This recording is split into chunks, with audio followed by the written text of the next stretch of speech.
तेल और प्राकृतिक गैस सप्लाई करने का प्रस्ताव दिया है, इसको कैसे देखें? देखिए, भारत 49 देशों से अपने जो है सामरिक दृष्टि से ऑयल गैस और एलपीजी सीएनजी सबको अपना सोर्सिंग करके इंपोर्ट करता है। भारत ने मल्टी डायमेंशनल सोर्सिंग सिस्टम रखा है जिसका हमको फ़ायदा भी हुआ। देखिए, स्टेट ऑफ हॉर्मुज में जो तनाव की स्थिति है उसके कारण बहुत सारे देशों में राशनिंग हो गई।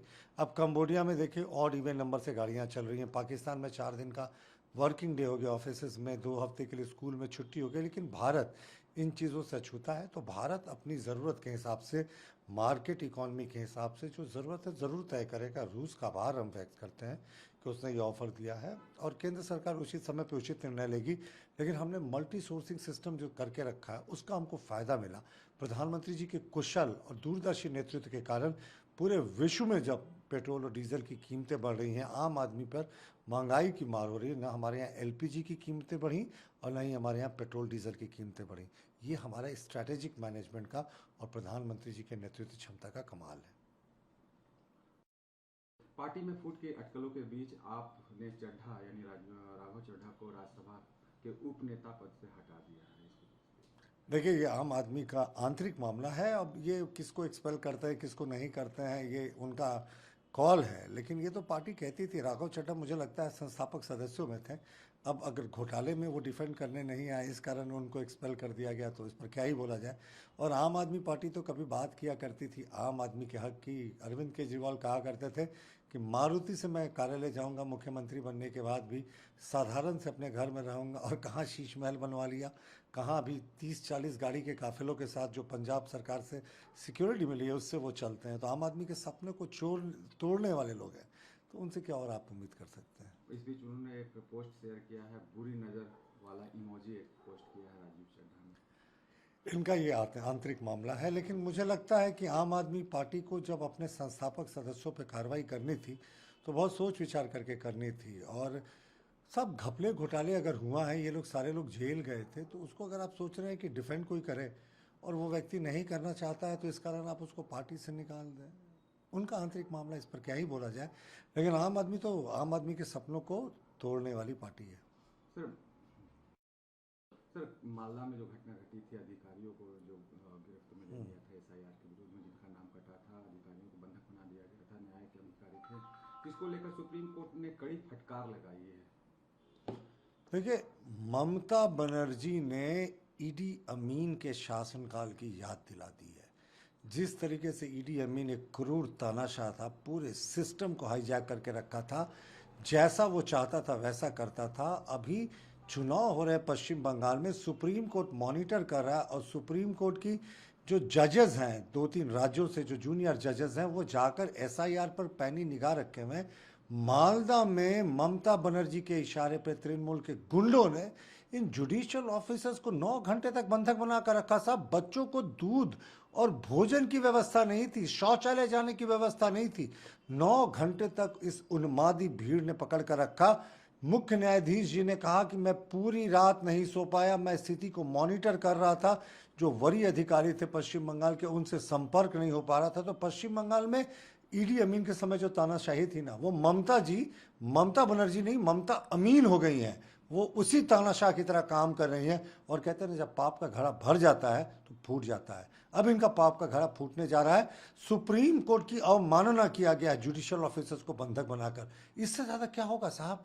एसआईआर में ये खुश नहीं है तो ये जुडिशियल ऑफिसर्स के साथ ऐसा व्यवहार, ये इंडिपेंडेंट इंडिया में कभी नहीं हुआ। और मुझे लगता है सुप्रीम कोर्ट ने बहुत तल्ख रवैया अपनाया जब चीफ जस्टिस ऑफ इंडिया रात भर जग कर, जो उच्च अधिकारी हैं वेस्ट बंगाल से, उनसे संपर्क करने की कोशिश करें, स्थिति को सामान्य करने की कोशिश करें, तो फिर इस देश में क्या बचता है। ममता बनर्जी जी का जाना तय है। चुनाव आयोग ने इस मामले की जांच एनआईए को सौंप दी। बिल्कुल, सुप्रीम कोर्ट ने भी कहा था कि एनआईए को इसकी जांच करनी चाहिए। चुनाव आयोग ने भी एनआईए को जांच की। देशद्रोही तत्व है साहब। एसआईआर जो है वोटर लिस्ट के शुद्धिकरण की प्रक्रिया है।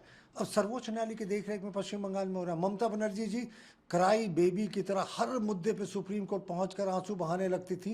और जब सुप्रीम कोर्ट ने न्यायिक अफसरों की नियुक्ति की है एसआईआर में ट्रांसपेरेंसी लाने के लिए कि किसी पक्ष को आपत्ति नहीं, अब वो न्यायिक अफसरों को भी आप घिराव करके आप बंधक बना लेते हैं, आप सिस्टम को हाईजैक करने की कोशिश कर रहे हैं।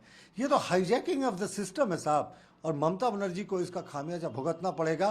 टीएमसी के गुंडों ने कल जो न्यायिक अफसरों के साथ जो किया है ना, ये देश के इतिहास में एक काला अध्याय है, और ममता बनर्जी जी ने बहुत गलत किया, उनका जाना तय है। पीएफ का समर्थन किया और कहा है कि बीजेपी और कांग्रेस दोनों ही मुस्लिम नेतृत्व नहीं चाहती। हेमंत विश्व शर्मा की सरकार ने 50,000 से ज्यादा मुसलमानों के घरों को ढहा दिया। देखिए, असम के चुनाव के परिप्रेक्ष्य में बात करेंगे तो वहाँ की जनता के लिए एआईएमएम और एआईडीयूएफ एक सांपनाथ है तो दूसरा नागनाथ है। अब दोनों में कंपटीशन है कि साहब ज़्यादा जो है धार्मिक उन्माद कौन पैदा करे। ओवैसी साहब तो जाने जाते हैं अपने धार्मिक उन्माद पैदा करने के लिए, अपने भाषणों से सिर्फ एक पक्ष की बातें करते हैं, मुसलमानों की बात करते हैं। और एआईडीयूएफ का तो जन्म ही हुआ था मुसलमान वोटरों के ध्रुवीकरण के कारण। तो जब सांपनाथ और नागनाथ मिल जाएंगे तो आप उम्मीद कर सकते हैं कि आने वाले समय में किस तरह का ध्रुवीकरण का प्रयास किया जाएगा। अब चुनाव लड़ने का सबको ये इजाज़त है, लेकिन ये जो पश्चिम बंगाल, माफ़ कीजिएगा, असम में जो हो रहा है ये बहुत ही अनफॉर्चुनेट है। और मुझे लगता है कि कम से कम ध्रुवीकरण का प्रयास नहीं करना चाहिए। गौरव गोगोई इनको बी टीम के रूप में उतार रहे हैं, वो ध्रुवीकरण करेंगे एआईडीयूएफ और ओवैसी साहब की पार्टी मिलकर, और उसकी फसल जो है वो कांग्रेस काटने की कोशिश करेगी। लेकिन प्रधानमंत्री जी के नेतृत्व पर असम की जनता को विश्वास है, हेमंत विश्व शर्मा के किए गए कार्यों पर विश्वास है, इसलिए हमारी वापसी बड़े शानदार तरीके से होगी। ओवैसी ने यहाँ तक कहा है असम में कि जो लोग हमें खत्म करना चाहते हैं वे सुन ले, दुनिया जब तक जिंदा रहेगी तब तक मियाँ जिंदा है, हम किसी से डरते नहीं। ओवैसी साहब, आप हाँ कहे या ना कहे, मियाँ मुसलमान तो इस देश से जाएगा ही। और मियाँ मुसलमान से हमारा तात्पर्य उन बांग्लादेशी और रोहिंग्या घुसपैठिए मुसलमान से है जो यहाँ देश में आ जाते हैं और देश के मुसलमानों का हित जो है वो खा जाते हैं। अब ओवैसी साहब को स्पष्ट करना चाहिए कि मियाँ मुसलमान जो है वहाँ पर घुसपैठियों के लिए कहा जाता है, तो मियाँ मुसलमान को क्या वो जिंदा रखना चाहते हैं? देश में रहने वाले मुसलमानों का क्या होगा साहब?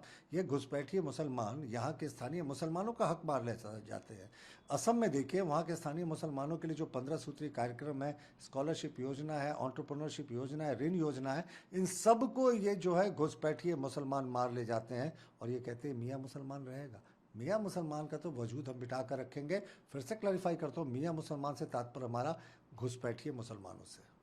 एक लास्ट का मामला है, विपक्ष हमलावर है, जेएमएम और कांग्रेस हमलावर है। जो मुख्य आरोपी है वो आपके बार बार डिफेंड करने के बावजूद वो कह रही है कि बीजेपी से जुड़ा हुआ कार्यकर्ता है, बीजेपी का नेता है। आज पुतला दहन भी है, कई तरह का प्रोग्राम भी।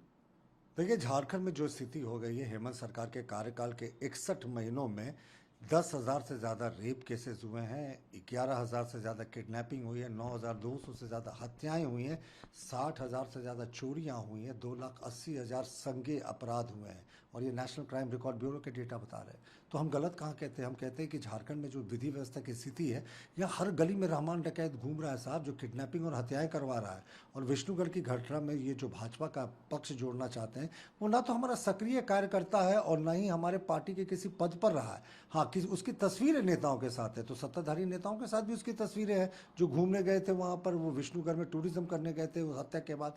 और अगर तस्वीर से ही किसी के विचारधारा को दिखाया जाता तो राहुल बाबा की भारत जोड़ो यात्रा में देश के खिलाफ काम करने वाले नक्सल चिंतकों के साथ उनकी तस्वीरें थी, नक्सल समर्थकों के साथ उनकी तस्वीरें थी, अर्बन नक्सलाइट्स के साथ उनकी तस्वीरें थी। तो क्या राहुल बाबा नक्सलवाद का समर्थक हैं? तो अब जनता को तय करना है।